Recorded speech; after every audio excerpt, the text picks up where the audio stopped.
Shalom. Mana semangatnya? Shalom. Karena udaranya panas ya. Ya. Apapun tidak mempengaruhi hati kita ketika kita ada di dalam rumah Tuhan. Amin. Amin. Supaya suasana dipenuhi dengan suasana surgawi. Bapak Ibu saudara-saudara yang terkasih dalam Yesus Kristus, patut dan sepantasnya ya, dan seharusnya kita bersyukur kepada Tuhan untuk pagi ini. Amin. Amin.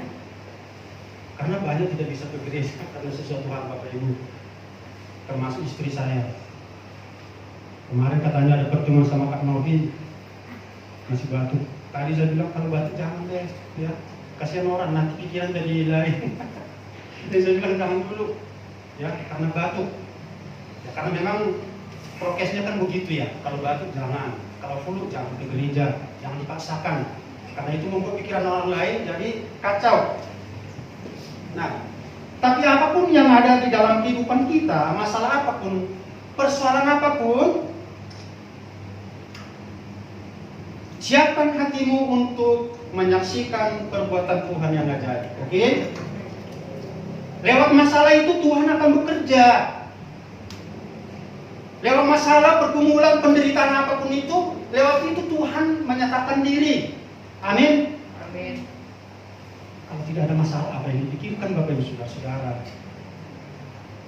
Apa yang dipergumulkan kalau tidak ada masalah? Tidak perlu bergumul. Kalau semuanya serba aman, tidak perlu. Tapi saat seperti itulah orang bisa jatuh. Tapi ketika kita dibuat Tuhan mengalami sesuatu hal, itu menyatakan betapa Tuhan sayang, betapa Tuhan itu mengasihi, betapa Tuhan itu melihat dengan matanya, memandang ke diri kita sendiri. Ya, kalau Rabika tadi berceritakan, bersaksi, kenapa ya Tuhan?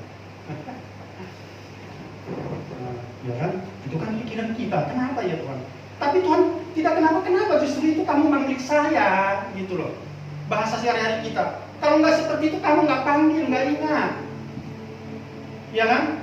Kalau kita hanya aman aja, ingat Tuhan nggak? Kadang-kadang kita nggak ingat Tuhan, Bapak Ibu Saudara. Kalau kita luar biasa, kita punya berkat, punya banyak harta melimpah, bahkan Tuhan itu kadang-kadang serasa tidak perlu di dalam hidup kita. Ada yang seperti itu, ada, ya kan? Masih ingat kapal Titanic? Yang punya itu dan yang menciptakan, yang membuat kapal itu berkata, kapal ini tidak akan bisa tenggelam, Tuhan sekalipun tidak bisa. Berlayar, ada gunung es ditabrak, jadi dua bagian Bapak Ibu saudara-saudara. Kesombongan yang timbul. Presiden Meksiko, dia bilang tidak ada yang tidak memilih saya, rakyat pasti setuju dengan saya, bahkan Tuhan sendiri pun tidak bisa mencegah saya jadi presiden. Waduh, tidak lama kemudian mati. Itu kesombongan. Tapi ketika masalah itu diberikan kepada kita, berarti siapkan hatimu untuk menyaksikan perbuatan Tuhan. Itu tema firman kita pada pagi hari ini. Karena Gembala memberikan itu memang dari Mazmur 108 secara keseluruhan, satu pasal itu saya bahas walaupun tidak panjang sekali, ya hanya intinya aja, yaitu bersama Tuhan kita lakukan perkara yang besar, yang dahsyat. Jadi saya persingkat temanya itu kesiapan hati untuk menyaksikan perbuatan Tuhan. Bapak Ibu saudara-saudara, Raja Daud itu selalu berkata di dalam hatinya itu untuk menyiapkan hatinya untuk menerima jamahan Tuhan di dalam kehidupannya. Apa yang kita lakukan kalau kita mau siap untuk menyambut hadirat Tuhan dalam kehidupan kita? Apa yang ada di pikiran kita? Dan apa tindakan kita, Bapak Ibu saudara-saudara? Apa tindakan kita? Yang penting Tuhan nanti bekerja. Apa seperti itu? Tidak ada tindakan dari kita? Kalau kita lihat di dalam Mazmur 5 ayat 1 sampai dengan 4, tolong di saya akan bacakan ini satu itu ya. Mazmur pasal 5 ya. pertama, untuk memimpin biduan dengan pemain suling Mazmur Daud. Berilah telinga kepada perkataanku ya Tuhan, indahkanlah keluh kesahku, perhatikanlah teriakku minta tolong, ya Rajaku dan Allahku, sebab kepadamu lah aku berdoa. Ayat 5-nya dan 4. Tuhan, pada waktu pagi Engkau mendengar seruanku, pada waktu pagi aku mengatur persembahan bagimu, dan aku menunggu-nunggu. Bapak Ibu saudara-saudara, harus memberikan diri, harus siap menerima apapun yang Tuhan buat. Jadi dari diri kita sendiri sebagai umat Tuhan harus mempersiapkan diri, menantikan, ya, apa yang Tuhan mau buat. Dari segi kita harus mencari Tuhan, duduk, ya kan, panggil Tuhan, puji Tuhan, serukan nama Tuhan di dalam hidupmu. Setiap pagi Bapak Ibu saudara-saudara, kadang-kadang kita melakukan itu pun tidak seperti apa yang kita pikirkan terjadi. Bapak Ibu bergumul di dalam kehidupan, bergumul di dalam keluarga, ya kan? Mungkin Bapak Ibu saudara-saudara berpikir, wah pasangan tiap pagi, ya tiap pagi, tapi tidak seperti yang kita pikirkan. Bangunkan yang satu sekarang, ya hanya nanti. Bisa terjadi seperti itu, ya kan? Bangunkan sekarang, 1 jam kemudian baru bangun. Itu pergumulan. Orang lain melihat, ya pasangan melayani. Contoh nih ya, contoh. Tapi anaknya begitu, ini contohnya, ya kan? Jadi beban. Itu pergumulan, masalah, ya masalah, pergumulan batin. Tapi apa saya langsung menyerah kepada Tuhan? Kok begini Tuhan? Tapi saya nggak tetap, saya menantikan. Saya berusaha mencari Tuhan sekuat tenaga saya. Saya menaikkan pujian saya, permohonan saya, syafaat saya kepada Tuhan. Sampai kapan? Sampai selama-lamanya, Bapak Ibu saudara-saudara. Tidak ada hentinya semasa kita diberikan kesempatan untuk hidup di dunia ini.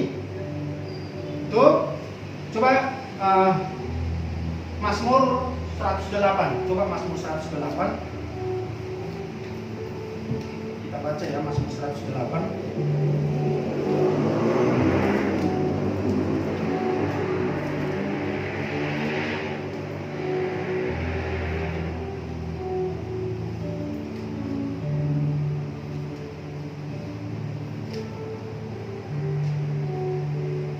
Ya, Mazmur 108. Hatiku siap ya Allah, aku mau menyanyi, aku mau bermazmur. Bangunlah hai jiwaku, bangunlah hai gambus dan kecapi. Kita akan baca sampai selesai dulu. Aku mau membangunkan fajar, aku mau bersyukur kepadamu di antara bangsa-bangsa ya Tuhan, dan aku mau bermazmur bagimu di antara suku-suku bangsa. Sebab kasihmu besar mengatasi langit, dan setiamu sampai ke awan-awan. Tinggikanlah dirimu mengatasi langit ya Allah, dan biarlah kemuliaanmu mengatasi seluruh bumi, supaya terluput orang-orang yang kau cintai. Selamatkanlah dengan tangan kananmu, dan jawablah aku. Allah telah berfirman di tempat kudusnya, aku hendak beria-ria, aku hendak membagi-bagikan Sikem dan lembah Sukot, hendak kuukur. Gilead punyaku, Manasye punyaku, Efraim ialah pelindung kepalaku, Yehuda ialah tongkat kerajaanku, Moab ialah tempat pembasuhanku. Kepada Edom aku melemparkan kasutku, dan karena Filistia aku bersorak-sorai.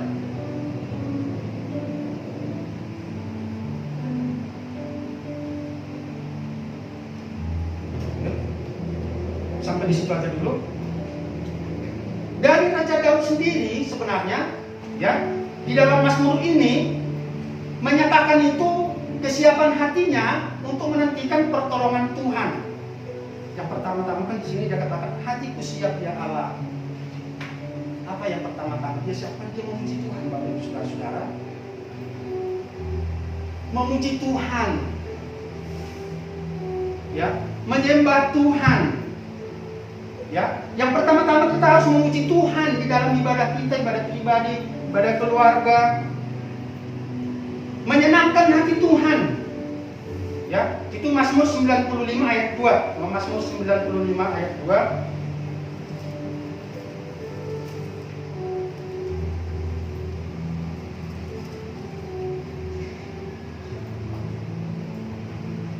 Ya.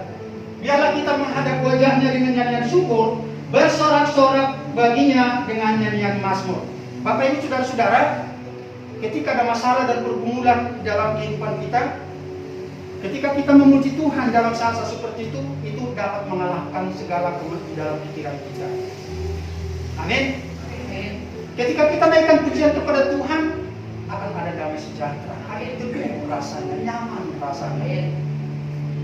Nah, Bapak Ibu saudara-saudara, mungkin kita semua begitu ya. Kalau saya ya, kalau di rumah begitu selalu berdoa begini, Tuhan Yesus, siapapun yang masuk ke rumahku, ini doa nih, biarlah setiap orang yang masuk ke rumahku ini penuh damai, penuh sukacita, merasakan situasi yang berbeda.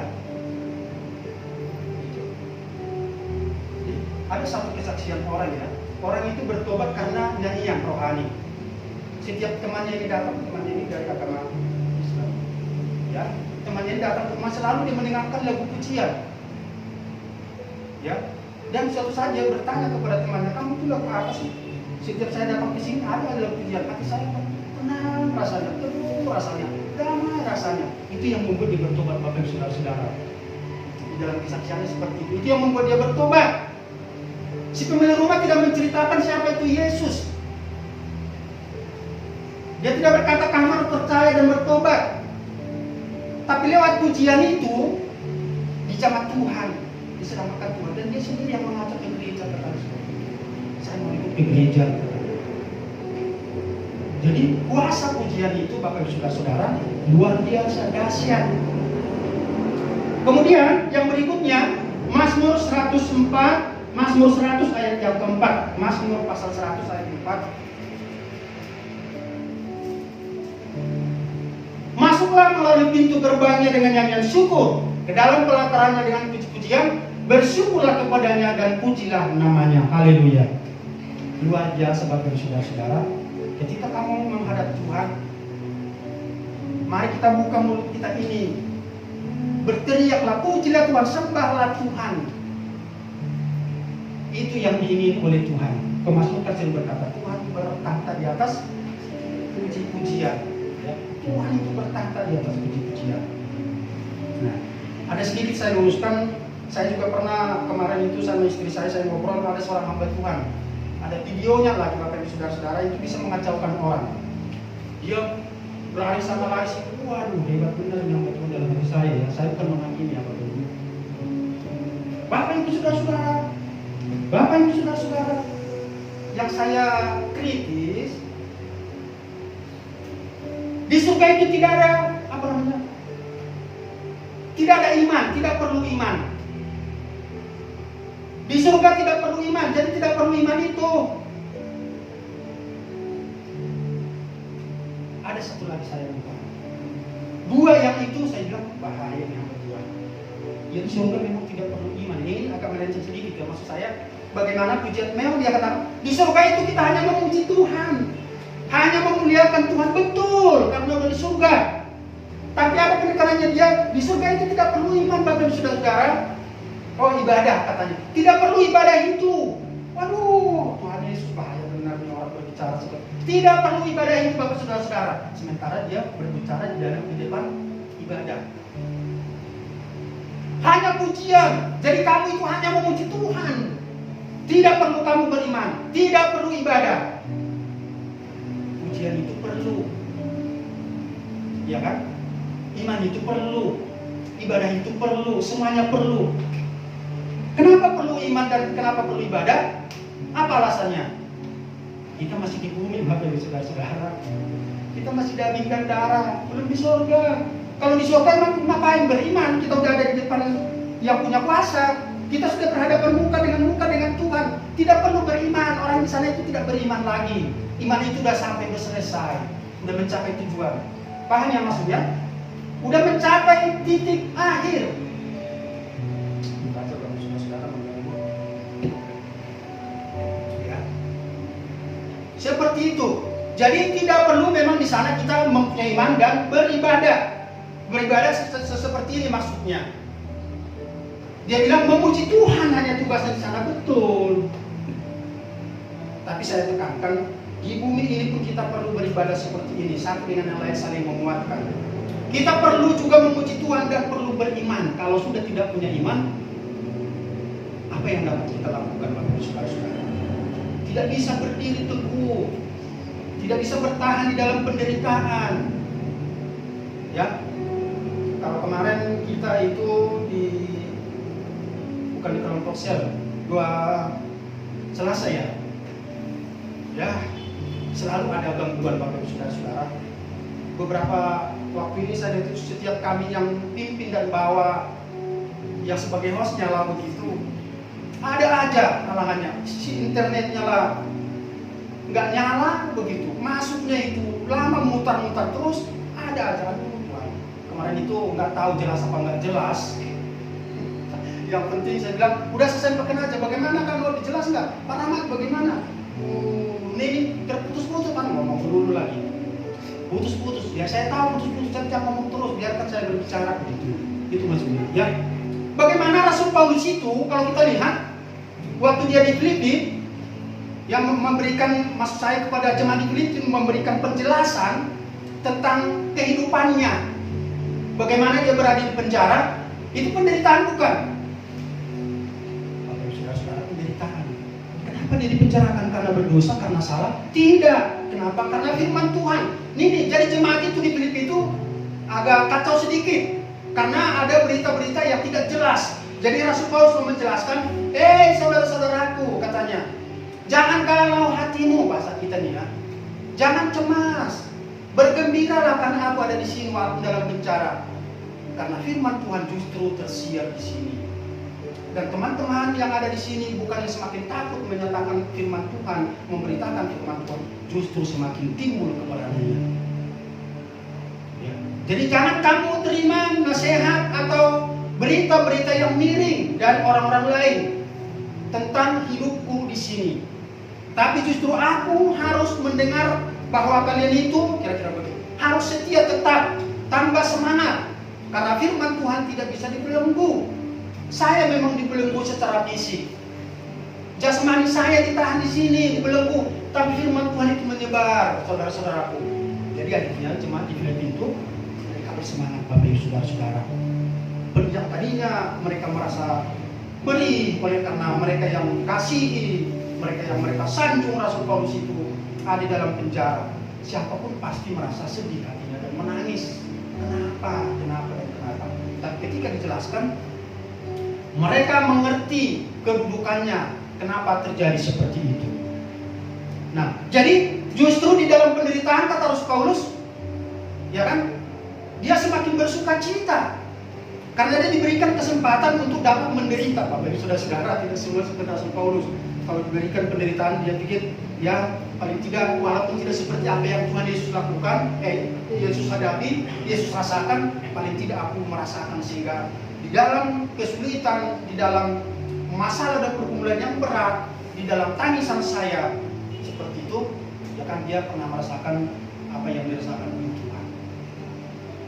Itu yang membuat dia tetap, ya kan, penyakitnya ada kan? Bapak Ibu Saudara-saudara tahu semua ada penyakitnya itu. Berapa kali dia berdoa untuk penyakitnya? 3 kali ya. 3 kali aku berdoa, tapi apa kata Tuhan? Cukuplah kasih karunia menyertai. Itu cukup, Bapak Ibu Saudara-saudara. Justru di dalam kelemahan itu aku menjadi kuat, katanya. Apa maksudnya dalam kelemahan aku kuat? Disitulah dia mencari Tuhan. Ketika diberi masalah, disitulah dia datang kepada Tuhan. Ya, di situ dia mendapatkan sesuatu yang tidak sesuai dengan apa yang dia pikirkan. Masuk penjara, disisa, dijelek-jelekin orang, dihina, tapi justru disitulah kekuatannya. Dia mencari Tuhan, dia datang kepada Tuhan. Nah, jadi maksudnya seperti tema kita tadi, harus siap menerima atau menyaksikan perbuatan Tuhan yang ajaib dalam hidup kita. Kalau tidak ada masalah, apa yang mau Tuhan buat dalam hidup kita? Apa yang mau kita saksikan? Ya kan, tidak ada yang bersaksi. Ya kan, masing-masing kita ini punya masalah dan pergumulannya. Bagaimana Tuhan bekerja di dalam setiap kehidupan kita. Bagaimana kita menerima Tuhan itu bekerja dalam hidup saya. Bagaimana Tuhan itu, Bapak Ibu Saudara-saudara, terima bekerja di dalam kehidupan saudara. Di dalam menyelesaikannya semuanya. Masing-masing berbeda. Ya. Masing-masing kita itu punya kesaksian. Kalau bersaksi dari awal sampai mungkin kesaksian kita juga selesai satu hari, Bapak Ibu Saudara-saudara. Nah, selain daripada tadi mencari Tuhan, mempersiapkan diri, dan yang berikutnya tadi yang kedua tadi berdoa, memuji Tuhan, menyembah Tuhan, bermazmur kepada Tuhan. Yang kedua Bapak Ibu Saudara-saudara, selain kesiapan hati daripada Raja Daud menantikan atau menyaksikan perbuatan Tuhan, keyakinan iman bahwa Tuhan pasti jawab doa kita. Harus yakin. Kapan Tuhan itu terbukti? Tidak tahu. Yang tahu siapa Tuhan. Yang terpenting kamu harus yakin Tuhan pasti akan berikan sesuai dengan apa yang Tuhan kehendaki lewat doamu. Kalau doamu itu sesuai dengan kehendak Tuhan, pasti dijawab Bapak Ibu Saudara-saudara. Ya kan? Kalau tidak sesuai, entar dulu sabar, itu membuat kamu celaka. Nah kalau seperti Billy ini, ya Bill, minta sama aku Tiong, Pak, saya mau minta mobil motor gede, trail, begitu yang suaranya itu, yang nggak mungkin dikasih, Bill, belum waktunya, bisa kamu bikin celaka, iya kan Bill ya? Nggak mungkin dikasih walaupun Bukit yang punya duit, nggak bakal dikasih, karena itu bisa mencelakai dirinya. Kadang-kadang kita nggak sadar, Tuhan kenapa nggak dijawab? Risikonya kita sanggup terima risikonya. Kalau Tuhan berkata kamu siap risikonya, nanti ya Tuhan aku kasih seperti ini, nanti justru kita yang menyesali diri. Tuhan itu tahu batasan-batasan yang mampu kita lakukan dalam setiap kehidupan kita. Jadi yang penting kamu yakin, kita beriman bahwa Tuhan pasti jawab doa kita. Kenapa? Pertama, karena kasih setia Tuhan dapat diandalkan. Coba kita di Mazmur tadi, saya akan bacakan ya di Mazmur tadi ayat 2 sampai 6.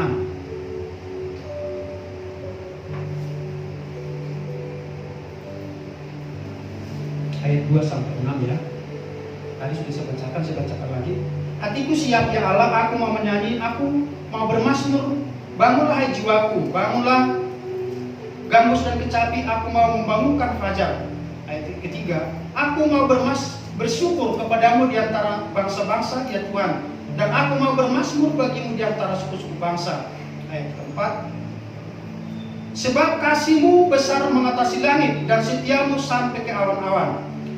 Tinggikanlah dirimu mengatasi langit ya Allah, dan biarlah kemuliaanmu mengatasi seluruh bumi, supaya terluput orang-orang yang kau cintai. Selamatkanlah dengan tanganmu dan jawablah aku.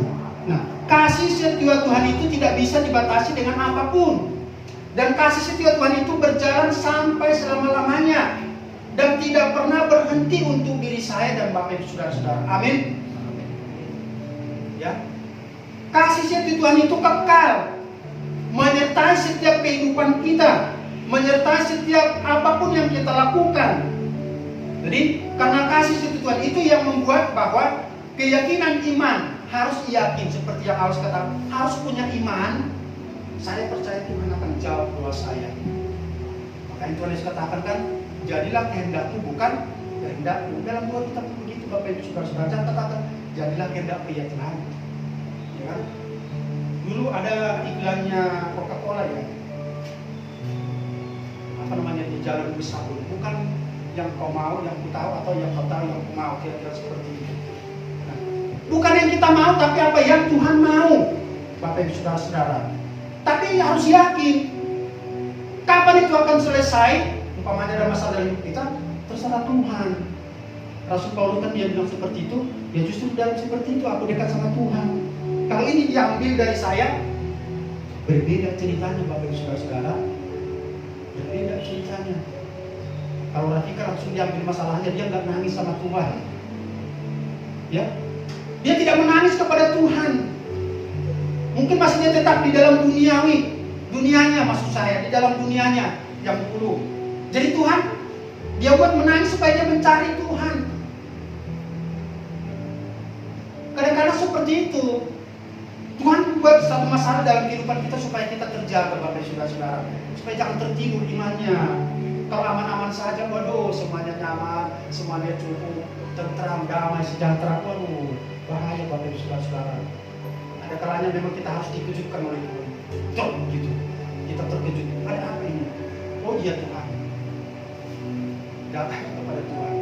Kalau aman-aman saja bahaya Bapak Ibu Saudara-saudara. Bahaya. Ya. Tidak membuat diri kita ini terjaga siap siaga siap waktu. Iman kita itu akan luntur, iman kita itu terbawa arus. Apalagi situasi dan kondisi saat sekarang ini, ekonomi yang sulit, ya, bisa kita larut di dalam kesedihan, di dalam penderitaan, dan bisa meninggalkan Tuhan, Bapak Ibu Saudara. Bisa. Tapi seperti temannya lagi kembali saya katakan, harus siap. Yang menantikan perbuatan Tuhan yang ajaib harus siap. Apa perbuatan Tuhan yang ajaib dalam kehidupan kita? Banyak Bapak Ibu Saudara. Salah satunya apa Bapak Ibu Saudara? Sampai hari ini kita masih ada di gereja. Amin. Itu ajaib Bapak Ibu Saudara. Itu ajaib. Itu luar biasa kalau kita masih bisa terima kasih Tuhan Yesus, kita menyembah Tuhan. Itu luar biasa Bapak Ibu Saudara. Banyak orang tidak bisa datang ke gereja. Banyak orang tidak bisa membuka mulutnya untuk memuji Tuhan. Mulutnya terkatup, stroke dan lain sebagainya banyak. Tapi ketika kita masih diberikan 100% masih seperti itu dan semuanya bisa dipergunakan, itu keajaiban bagi Tuhan. Amin. Mungkin terlalu banyak ya ayat yang saya ambil. Yang kedua tadi, yakin iman bahwa Tuhan pasti menjawab doa kita karena kasih setia Tuhan dapat diandalkan. Kemudian yang keduanya, bergantung sepenuhnya kepada Tuhan karena manusia tidak dapat diandalkan. Bapak Ibu Saudara, jangan mengandalkan manusia. Amin. Kecewa, kemarin kamu janji sekian, sekarang kamu bohong. Kemarin katanya seperti ini, sekarang tidak seperti itu. Mana janjinya? Asal ngomong aja. Itu manusia. Nah, kalau dalam Yeremia dikatakan atau Yesaya kan, ya, yang mengandalkan Tuhan itu apa disebut? Gak ada yang ingat ayat itu? Coba kita baca dulu Yesaya 31 ayat 1 ya. Ini ayat-ayat yang seperti ini mestinya ini menjadi ayat buat kita ya. Yesaya 31.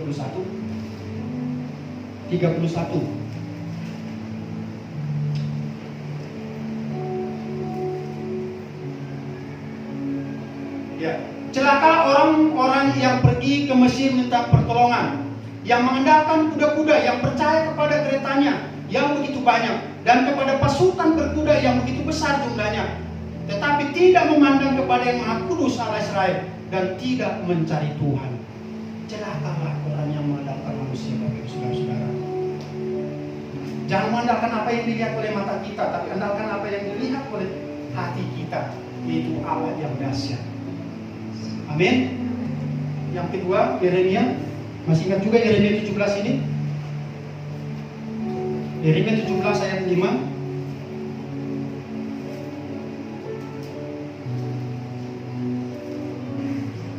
Beginilah firman Tuhan, terkutuklah orang yang mengandalkan manusia, yang mengandalkan kekuatannya sendiri, dan yang hatinya menjauh daripada Tuhan. Yang tadi celaka, sekarang terkutuk, Bapak Ibu Saudara-saudara. Jadi kalau kita mengandalkan kekuatan kita, mengandalkan saudara-saudara kita yang punya duit, mengandalkan orang-orang kuat, mengandalkan orang berpangkat, maka dikatakan pertama celaka. Karena tidak bisa menolong kita seutuhnya, kemudian dikatakan itu terkutuk. Kenapa? Karena mengandalkan duniawi, tidak mengandalkan Tuhan. Jadi Bapak Ibu Saudara-saudara, untuk menantikan atau menyaksikan perbuatan Tuhan yang ajaib dalam kehidupan kita, andalkanlah Tuhan. Amin. Supaya jangan firman Tuhan datang kepada kita terkutuklah, ya kan? Celakalah. Tetapi supaya Tuhan katakan damai sejahtera, berkat-Ku atas melimpah. Kemudian yang ketiga, yang terakhir, Bapak Ibu Saudara-saudara, pandanglah kesulitan itu sebagai kesempatan melihat Allah. Di awal itu temanya, memampukan kita melakukan perbuatan gagah perkasa ayat 14.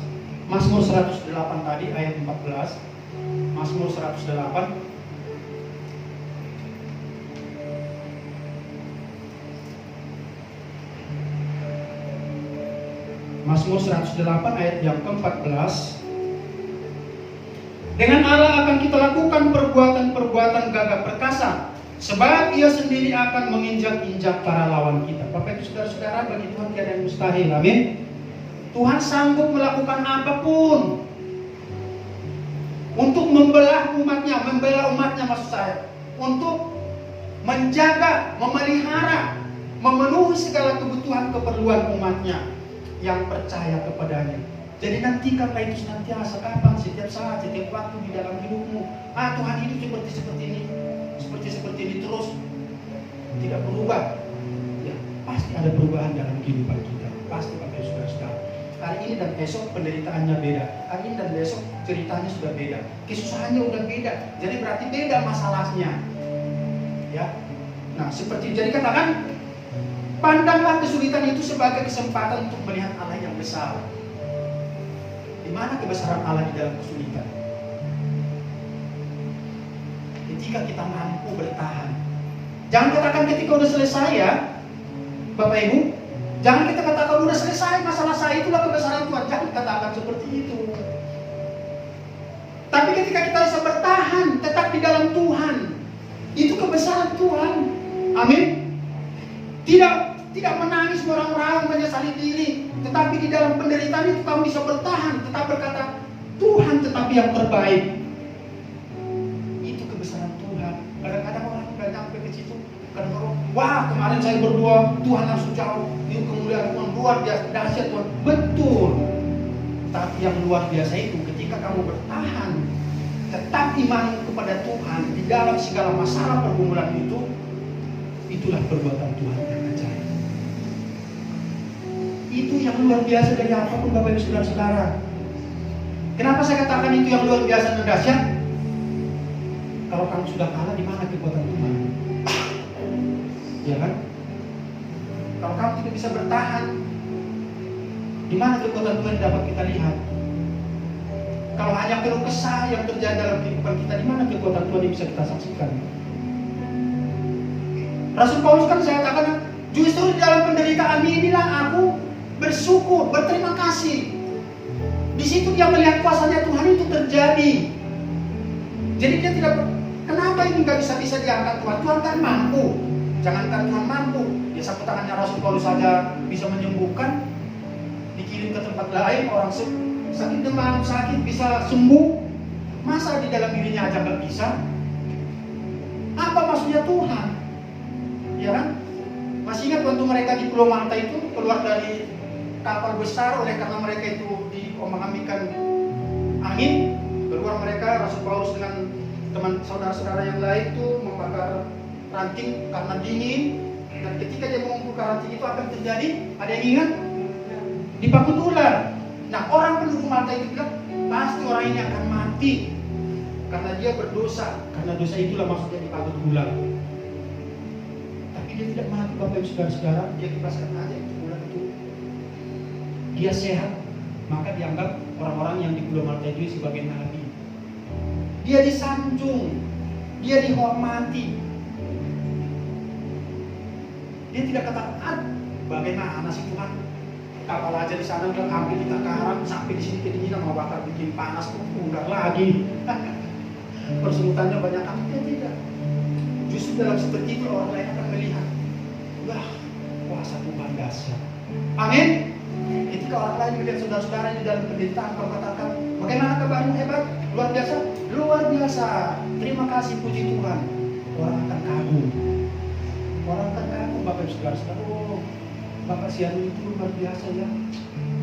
Orang menggeleng-geleng kepala dalam keadaan seperti itu. Dia masih bersyukur, masih bisa tertawa. Dia kan masih bisa kita bercanda. Bukan hanya murah mukanya, bukan hanya menyendiri atau mengasihkan diri oleh karena penderitaan. Tidak seperti itu. Justru dalam situasi-situasi yang sulit, disitulah kuasa Allah itu bekerja. Ketika menyadari kita berada di lingkungan orang-orang yang tidak seiman, termasuk juga orang-orang yang seiman. Karena orang-orang seiman itu juga semuanya itu tidak seperti imannya itu sama, maksud saya di dalam menghidupi kehidupannya baik di dalam suka maupun di dalam duka. Tapi yang pasti dikatakan, pandanglah kesulitan itu di ayat-ayat yang terakhir itu, dengan Allah kita lakukan perbuatan gagah perkasa.